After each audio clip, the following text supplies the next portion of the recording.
네, 안녕하세요. 선생님과 학생이 함께 배우는 행복한 국어 시간입니다. 오늘 수업하고 다음 시간에 또 영상 수업을 하면 여러분들이 자습 1시간만 더 가지고 다음 주에 시험을 치르도록 합니다. 그래서 미리 수업 시간에 여러분들이 얼굴 봤을 때 언급했듯이 지금은 어려운 것도 없고 되게 재밌고 짧게 끝날 거기 때문에 지금 다음 시간까지 나오는 영상만 열심히 본다면 여러분들이 시험을 좀 원활하게 치를 수 있을 것이라고 생각을 합니다. 지난 시간에는 우리가 학습 목표를 읽었고요. 그래서 이거는 그때 오타가 났다라고 말을 하면서 이거는 고쳤네요. 고친 학습 목표 오타입니다. 자, 지난 시간에 일단 사회적 책임이라는 거 필자로서 가져야 한다. 독자에게 피해를 줄 수 있으니까 사실 확인을 한 뒤에 글을 쓰고 글에 대한 사회적 책임감을 높여야 한다. 왜? 글이라는 것, 말이라는 것, 사회적인 영향력이 크니까. 그 다음에 이제 우리가 사회적 의사소통을 통해서 사회적 담론을 형성하는 3페이지에 2번 학습활동을 할 겁니다. 오늘은 이거 2번 학습활동만 하고 끝날 거기 때문에 가장 짧은 영상이 될 거라고 생각을 합니다. 자, 그렇다면 조금만 집중해서 이것만 한번 같이 보도록 하겠습니다. 다음 상황을 보고 사회 구성원들이 사회적 담론을 어떻게 형성하는지, 우리 사회적 담론이라는 개념을 배웠습니다. 지난 시간에 배웠어요. 사회 구성원들이 공통적으로 관심을 기울이는 주제나 화제, 그래서 서로 말이나 글을 통해서 의견을 나누는 것, 공통적인 의견, 도출, 이런 것이 사회적 담론이라고 했습니다. 자, 그렇다면 과연 어떤 것에 대해서 어떤 주제를 가지고 사회적 담론을 형성하는지 한번 보도록 하겠습니다. 자, 먼저 이게 TV 모양이네요. TV에서 사람들이 인터뷰를 하는 것 같습니다. 한 중년 남성분이 위층에서 발생하는 소음 때문에 생활에 불편함을 겪고 있습니다 라고 말을 하고 있고요. 한 여성분은 소음을 일으키지 않으려고 아이들에게도 주의를 당부하지만 쉽지가 않습니다. 자, 우리 무슨 내용에 대해서 얘기를 하고 있는 것 같나요? 그냥 읽기만 해도 알겠죠? 층간소음, 요즘 층간소음에 대해서 좀 문제점이 많이 발생해서 이웃들끼리 갈등이 일어나는 뉴스를 보기도 했고, 그런 걸 보면서 층간소음이라는 문제 현대사회에서 중요하구나, 사람들이 어떻게 사회적 담론을 형성해 가지 보면 되겠습니다. 자, 이 뉴스를 보고 여기 있는 두 학생 보이죠? 이 두 학생이 얘기를 나누네요. 한번 볼게요. 어제 뉴스를 보니 층간소음 때문에 불편을 겪는 사람들이 많더라. 이를 해결하려면 타인을 배려하는 의식을 가져야 한다고 생각해 라고 말했고, 또 다른 친구는 나도 봤어. 문제를 해결하려면 제도적인 뒷받침, 네가 말하는 타인을 배려하는 의식뿐만 아니라 제도적인 뒷받침도 함께 이루어져야 할 거야 라고 얘기를 하고 있어요. 지금 TV 인터뷰를 통해서 이 층간소음의 문제점을 제시했다면 여기 아이들은 어떻게 해결하지에 대해 한번 방안을 강구해보는 대화를 진행하고 있네요. 자, 그 밑에 갈게요. 이번엔 글이네요. 신문기사.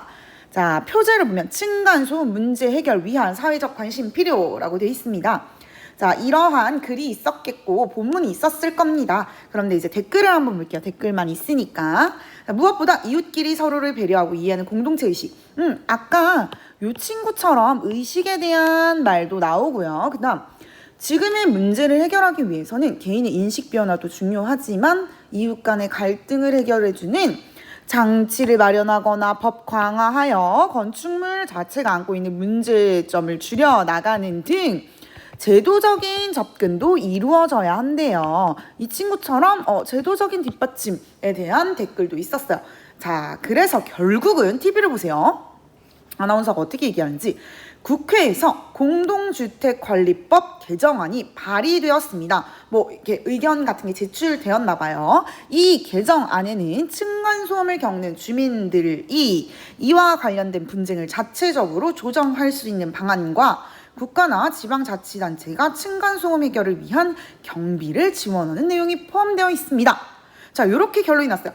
처음에 TV 인터뷰를 통해서 층간소음 심각하다라는 내용이 나왔고, 대화나 아니면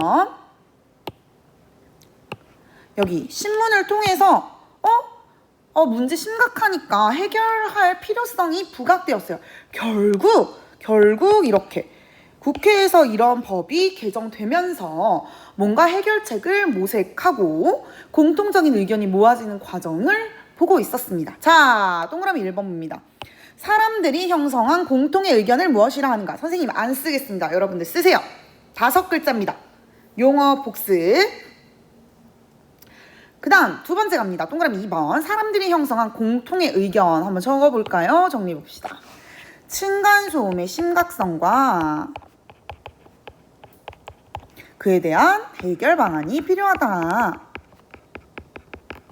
는 사회적 담론이 형성됨으로써 밑에 봅니다. 동그라미 3번. 사람들이 이러한 사회적 담론을 형성하는데 화법과 작문이 도대체 어떤 기능을 하나? 화법. TV 인터뷰에서 아까 문제점 얘기했어요. 그 다음 TV 본 사람들끼리 대화.